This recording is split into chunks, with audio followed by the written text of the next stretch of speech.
ямы все заасфальтируют, будет дорога ровная. Это вот эти, которые? Да. Засыпают асфальтом. Вот в тракторе ковше асфальт лежит. Асфальт высыпают, вот, потом разравнивают, а потом вот эта вот штука, она уплотняет. Вот, и все вот эти вот ямы у нас. Так. Ты куда? Соня!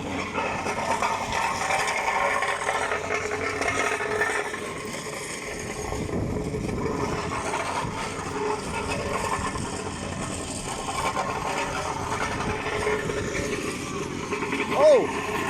Сейчас!